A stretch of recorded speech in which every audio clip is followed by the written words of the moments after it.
Welcome to the Business Buyer Diaries. My name is Nathan Platter. I'm a full-time employee, and I bought a business. I did everything right, from finding the deal, handling all the due diligence on 63 opportunities, and ultimately bought a profitable gym. And boy, was I in for a big surprise as a new owner. I chronicled everything in real time, including the biggest wins to the stressful nights at 2 a.m. I'm sharing my journey without sugarcoating anything, so you don't make the same mistakes that I did.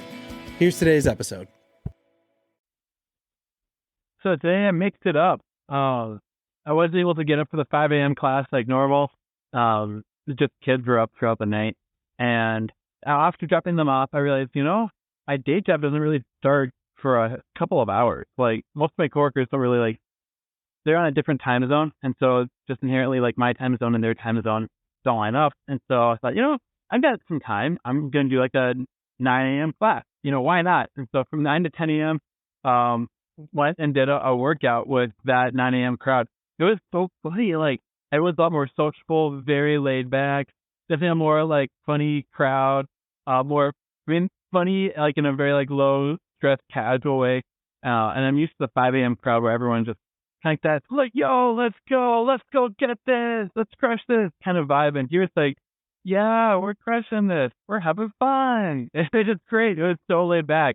And afterwards, I had a chance to talk to the owner, whenever I had left, and I was just chit-chatting with him. So it's kind of funny, not funny in the sense of conversation ends I'm having as I ramp up for the acquisition, but also hearing some of the conversations and thoughts on his mind, during the wind down, and sale. So that he's asking, he owns several clubs. He's only selling this first one, but then he still operates these other ones, and, he may sell another one later on. And so how does he keep the other clubs, at bay and nice to relax, and operate as usual? And how do I get things onboarded because they're used to seeing me as a member, but not as an owner?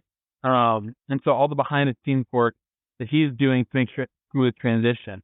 Even just goofy things getting bank accounts switched out for phone account or for the internet, getting copies of just all of the nuances that I don't even realize are the not disruption in payroll, but I'll probably use a different payroll provider than he will.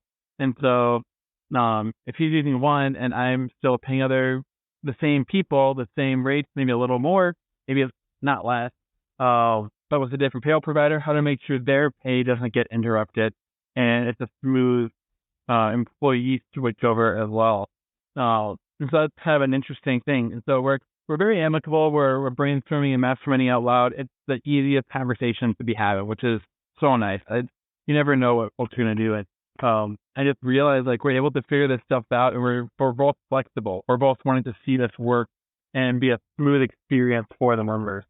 And I realized I can see why some folks don't want to sell to private equity or venture capital, because those guys are probably more systematic. They probably have their own buying process, and they kind of tell the buyer what's going to happen for the seller, and the seller can't care for their people the same way because they're having to react. They can't everything. So it's kind of interesting just to see that human to human connection that the seller and I are able to have, since it is that kind of transaction and partnership. And so it's pretty exciting. The franchisor is having their annual get together conference next month. So I'll be going to that so that'll be around the same time as the purchase happens. So I believe I'll be there.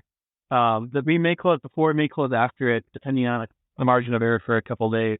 And then the after party for the members doing a certain challenge, that will happen a month later. So it's a lot of different events. There's a purchase that's happening. There's this annual get together, and then there's also this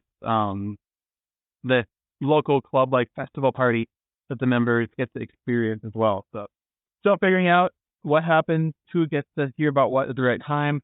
And so right now it's just the sellers and the partners that own the clubs that know about it, and no other staff as well. So sad about it. Kind of cool to see how the chess piece is moving. It's starting to get a little complex on the dates and arrangements. But yeah, as of today, that's when I don't know when to inform the staff at the current club what's happening and give them peace of mind that it's a good thing and it's an exciting thing. So no particular day and way ironed out on when they find out, and no, I guess, ironed out day of closing. All we know right now is we're working together. It's a people business. It's a service business. It's a work together kind of business. And that's the kind of energy and interaction we're selling at. So, we know what we don't know, and we'll iron it all along the way. It's fun to see the 9 a.m. crowd. This has been another episode of the Business Buyer Diaries. Subscribe so you don't miss the next episode. I hope you're realizing that business ownership is no cakewalk. Check the podcast notes for a link to the DIY due diligence program, the complete list of show sponsors, and for media inquiries. Music written and composed by Wes Schrock. I'm your host, Nathan Platter. Join me again on the next one.